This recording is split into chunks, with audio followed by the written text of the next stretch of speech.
petit pouce. Est-ce que tu peux parler un petit peu plus fort, s'il te plaît? Parce que je suis malentendant et du coup, je ne vais pas entendre si tu parles trop doucement. Ok. Bah, du coup, pour ma première question, comment t'as appris à dessiner?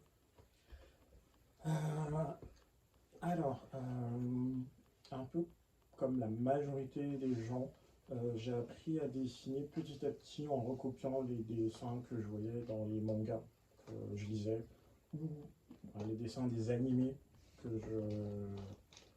je voyais à la télé. Donc pour moi, ça a commencé avec Dragon Ball, Sailor Moon, Ranma 1/2, les Chevaliers du Zodiaque, quand j'étais petit. Et puis, avec le temps, ben, il y a eu les cours de dessin au collège, même si c'était pas très développé encore, c'était assez... on n'avait pas une véritable culture artistique qui nous était transmise. J'avais des bonnes notes, donc moi ça m'allait, je poussais pas plus loin. C'est arrivé au lycée où là il a fallu que je pousse un peu plus, parce que j'avais un professeur d'art plastique et comme j'étais en littéraire, ben, du coup il essayait de nous inculquer on va dire, une culture artistique avec énormément d'expositions et énormément de travaux, de la sculpture, de l'architecture, de la peinture.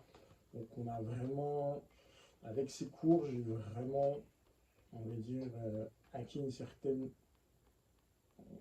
connaissance. C'est là que je me suis rendu compte que l'histoire de l'art était très vaste. Et puis ensuite, après le lycée, je me suis réorienté en cinéma et audiovisuel. Du coup, je n'avais plus du tout le temps de dessiner. Je m'y suis remis bien plus tard, quand j'ai rencontré un ancien ami du lycée qui, lui, avait continué le dessin et qui était du coup prêt pour faire un dessin animé. Il m'a contacté, il m'a dit voilà, j'ai besoin d'un scénariste pour m'aider à construire mon histoire et mon scénario pour mes personnages. Du coup, je l'ai aidé. Ensemble, on a créé l'histoire qui s'appelle Toon Shank. C'est un peu comme les Tortues Ninja, sauf que là, c'est trois frères lapins qui doivent venger leur père assassiné. Et on a commencé comme ça à travailler ensemble. Mais je me suis pas remis au dessin. C'est lui qui s'occupait vraiment de toute la partie dessin. Moi, je m'occupais vraiment de la construction des personnages, de la cohérence de l'histoire et du scénario. Et puis, en 2014, il est mort. Et là, du coup, je me suis retrouvé avec le projet et je pensais l'abandonner. Sauf que je me suis blessé au foot. Donc, rupture du tendon d'Achille, ce qui voulait dire quasiment 1 an d'immobilité. Et tout ce que je peux faire, c'était lire et dessiner. Donc voilà, j'ai repris le dessin de cette façon-là, en dessinant. Petit à petit, j'ai posté mes dessins sur les réseaux sociaux. J'ai commencé à avoir des commandes. Et j'ai commencé à me dire qu'il fallait que je me perfectionne. Et à ce moment-là, mon frère m'a offert un livre qui s'appelle Dessiner, mode d'emploi, le corps humain. Et j'ai travaillé mon anatomie, tout ce que je pouvais travailler avec ce livre-là. Et c'est ce qui m'a permis d'évoluer dans un premier temps. Après, je me suis rendu compte que j'avais énormément de limites, pas seulement en anatomie, mais tout ce qui était perspective, construction de personnages et mise en scène. Du coup, j'ai acheté d'autres livres qui me permettaient de petit à petit développer mon envie de devenir mangaka. Voilà. Ça va? Bien, ça? Qu'est-ce qu'il y a? Tu t'étouffes? Avec les bonbons. Viens, mon chat. Excuse-moi, Anthony, désolée. Alors, lève la tête comme ça Vas-y, pour viens. libérer ta Ouais, trachée, voilà. respire plus.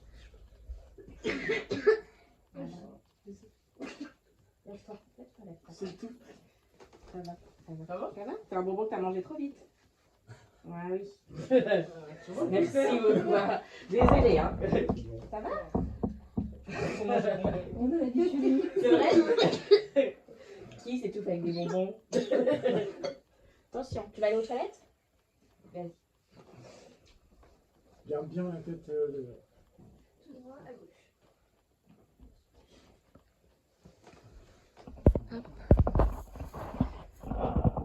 À quel moment que ça. C'est bon, non? Oui, alors après, quand tu feras la deuxième question, on a oublié de faire la présentation, tu sais, pour qu'ils disent comment il s'appelle et son âge, etc. Mais on fera ça après. C'est juste qu'il faut qu'on y pense. Sinon, je peux me mettre à la place et je pense que ça va pareil. Vas-y, Alucha. À quel moment tu as su que tu pouvais réellement vivre de ton art? Oh, c'est bon, vas-y. C'est pas gros. Mon téléphone. Ouais, je me mets là comme ça, je regarde. Voilà, j'ai silencieux. Ouais, mais- Oui, oui, en fait, après, moi, je... Clairement. Ouais, exactement. Ok, d'accord. Enfin, avec CapCut, parce que ça va être compliqué sinon maintenant. Donc du coup, tu m'as demandé à quel moment j'ai su que je voulais Vivre du devenir dessin, ouais. mangaka, c'est ça?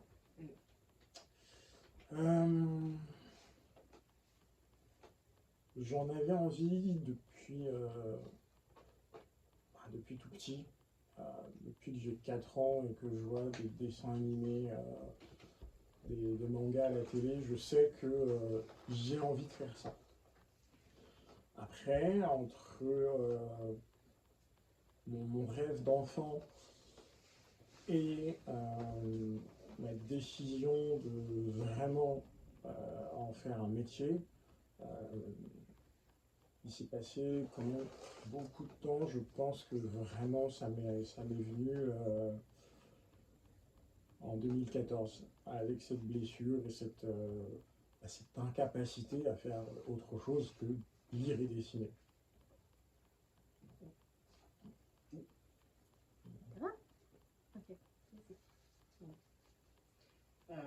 Du coup, quels sont tes outils et logiciels que tu utilises pour créer ton manga? Alors, mes outils, je suis très traditionnel. Donc, ça va être crayon papier, crayon couleur, aquarelle, acrylique, encre de Chine, la plume, des stylos. Le numérique, je l'utilise uniquement pour mes trames et pour mes bulles, donc mes textes. Je ne l'utilise pas spécialement plus que ça. Voilà.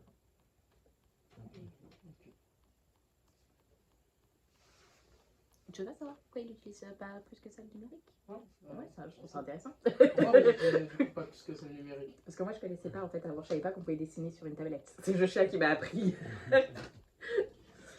Alors, moi, je dessine pas en numérique, tout simplement parce que c'est pas l'outil avec lequel je suis à l'aise.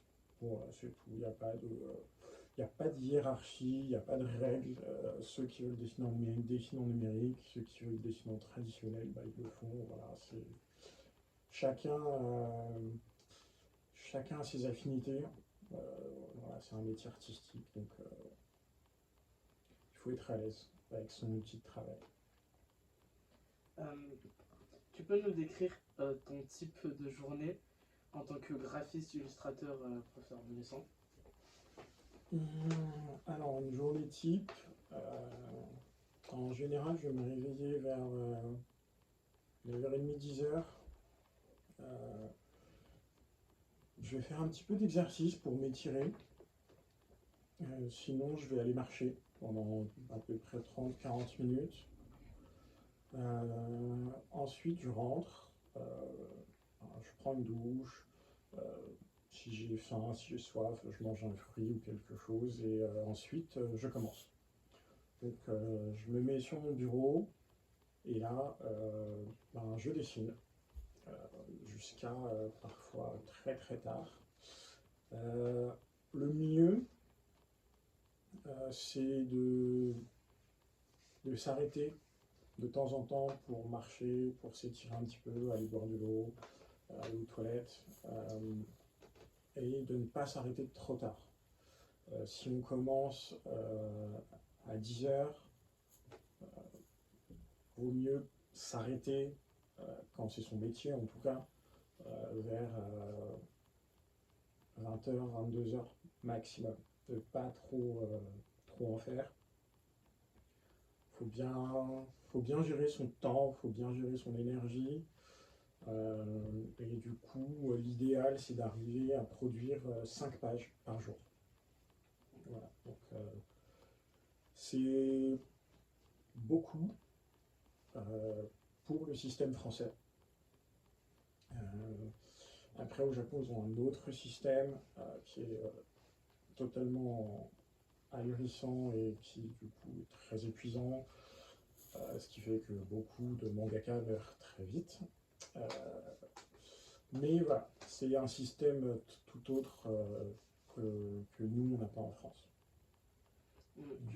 Tu peux me parler de l'Odyssée de Zeus, enfin, c'est ce qui t'a inspiré pour écrire cette histoire? Comment? Pour l'Odyssée de Zeus, c'est qui t'a inspiré pour écrire cette histoire? Alors, pour l'Odyssée de Zeus, pour construire mon histoire, alors c'est très simple, je me suis inspiré de toutes les cosmogonies que j'avais pu trouver. Donc tous les mythes, toutes les légendes que j'ai pu trouver à travers le monde qui parlaient de la naissance des dieux, de la création du monde, de la création de l'homme. Et du coup, j'ai pris ce qui m'intéressait un petit peu dans chacun de ces mythes. Il y a quelque chose de très intéressant qui m'a beaucoup aidé, c'est que la plupart des divinités que nous on connaît sont issues d'une 3e génération de création. Donc il y a d'abord eu une source de quelque chose, puis ensuite il y a eu les titans chez nous. Il y a toujours eu voilà, plusieurs cycles, et les dieux sont arrivés souvent dans ce 3e cycle, ce qui m'a permis du coup de créer mon histoire en faisant des dieux des différentes mythologies, non pas les créateurs du monde, mais des créatures qui nous auraient précédés. Voilà. Est-ce que c'est difficile de publier un manga en France? Oui, c'est très difficile parce que nous avons un système qui est très différent de celui du Japon. Au Japon, il y a énormément de magazines de prépublication qui sortent toutes les semaines, toutes les 2 semaines, tous les mois.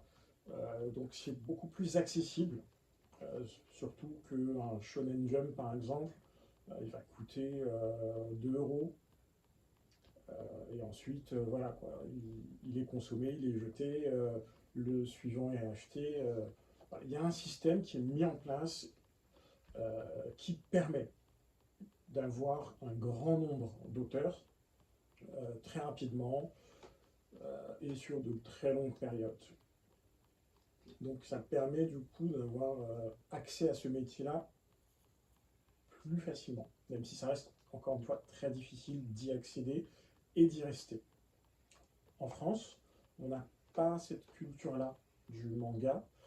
En France, le manga, c'est un livre qu'on achète tous les trimestres, tous les 6 mois, tous les ans.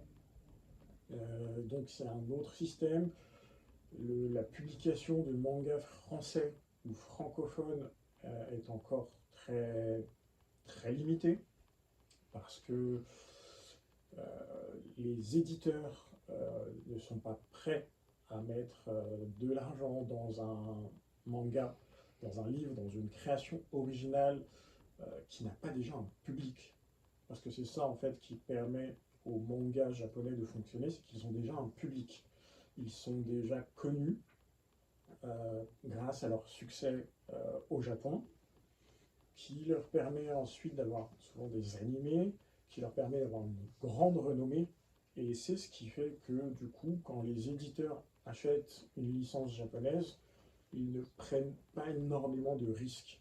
Le manga va être vendu, le livre va être vendu. En revanche, publier un manga français ou francophone, c'est très différent, puisque là, l'auteur est quasiment inconnu, ses œuvres n'ont pas de public déjà acquis, ce qui fait que tout est à construire. Et donc là, il y a un gros investissement qui est fait de la part de l'éditeur. C'est pour ça qu'il y a beaucoup moins d'auteurs français ou francophones qui font du manga, parce que les éditeurs n'ont pas forcément les moyens ou la confiance pour se permettre de publier autant qu'au Japon. Est-ce que tes parents ils t'ont encouragé dans cette voie? Oui. Donc, oui. Depuis tout petit déjà, ma tante me disait toujours que j'avais des doigts de fée, qu'il fallait que je devienne un artiste. Mon frère m'a acheté du coup le livre pour que j'apprenne à dessiner. Mes frères m'ont toujours montré des mangas, des bandes dessinées. Ma mère m'a toujours acheté des livres pour que je lise. Elle m'a encouragé quand j'ai décidé de faire des études de scénariste en cinéma et en audiovisuel. Quand j'ai fait du théâtre pour apprendre à écrire du théâtre en tant que dramaturge. Donc j'ai toujours été soutenu et encouragé par mes proches. Il y a beaucoup de jeunes qui rêvent de devenir mangaka, mais très peu y arrivent. Selon toi, quelle est la plus grande illusion que les débutants ont sur ce métier? Question difficile, parce que c'est vrai qu'il y a ce rêve de devenir mangaka. Cette énergie qu'on rencontre souvent dans les shonen neketsu qui veut que on doit croire en ses rêves, on doit s'accrocher, on doit tout donner, et si on y croit très très fort, ça va se réaliser. C'est pas une mauvaise chose d'y croire, d'avoir cette, je dirais pas illusion, mais plutôt cette innocence qui nous permet de nous accrocher à nos rêves. En revanche, il faut être lucide sur le fait que ça représente de véritables difficultés, qu'on ne peut pas y arriver seul. On a besoin d'aide, que ce soit l'aide de ses proches ou en prenant des cours ou en étudiant avec des livres. Il faut absolument ouvrir son horizon le plus possible, prendre conscience de la réalité du métier, prendre conscience de ses lacunes, prendre conscience de ses forces et travailler. C'est un métier qui demande de l'acharnement, vraiment. Le mot est faible, c'est vraiment un métier qui demande une détermination absolue. Il faut être acharné pour réussir à devenir mangaka. Il ne faut vraiment pas ménager ses efforts. Il faut travailler ses dessins, travailler sa composition, travailler sa narration, comprendre la mise en scène. Il faut énormément s'inspirer de beaucoup de choses, pas seulement de manga, mais vraiment de tout ce qui peut nous inspirer, que ce soit dans la vie réelle ou dans la fiction, à travers le théâtre, la littérature, le cinéma, la photographie, la peinture, l'architecture. Tout doit être une source d'inspiration, même la nature. Quel conseil donnerais-tu à un jeune qui voudrait publier son propre manga ou qui voudrait vivre de sa passion? De commencer, de dessiner, de créer ces petites histoires, vraiment pour un jeune qui veut devenir mangaka. Il n'y a pas de secret, il faut qu'il se lance le plus tôt possible. Même si il a des rêves farfelus, comme réaliser 50 tomes ou 200 tomes de son manga, parce qu'il a une idée en tête, il faut qu'il commence. Il faut absolument se lancer et dessiner. Ne pas hésiter à demander des retours de professionnels qui répondront en général très, très bien et très rapidement. Mais il faut se lancer et il faut s'accrocher. Une dernière question qui est sur la feuille. Peux-tu te présenter? Alors, bonjour, moi c'est Anthony Bernis, je suis mangaka, je suis l'auteur de l'Odyssée de Zeus, qui a été publié dans le magazine Concours Strike l'année dernière, et qui raconte l'enfance de Zeus, quand il était sur l'île de Crète, et comment il en est sorti pour devenir le roi des dieux. Merci beaucoup. Merci.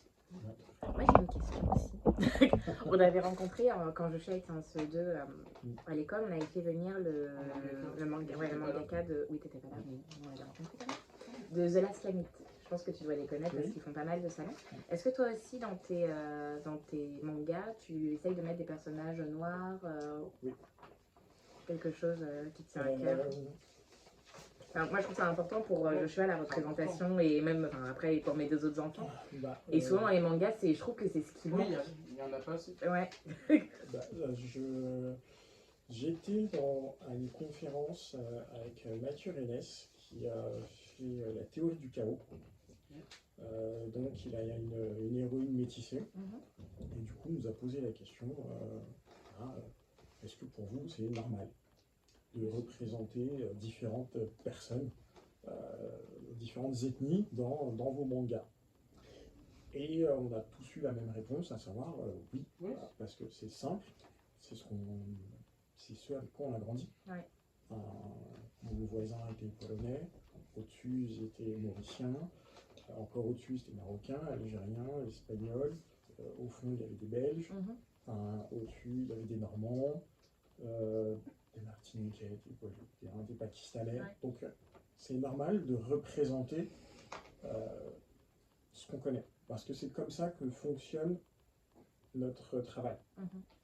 Il faut absolument que tu représentes, que tu racontes des histoires qui parlent en partie de toi. Parce que c'est ce que tu maîtrises le mieux, ce que tu vois autour de toi. Donc c'est comme ça que tu raconteras le mieux tes histoires, en parlant de choses que tu connais. Je ne sais pas si tu connais juste lui, l'auteur de Red Flower. C'est un Toulousain. Alors, je vais vous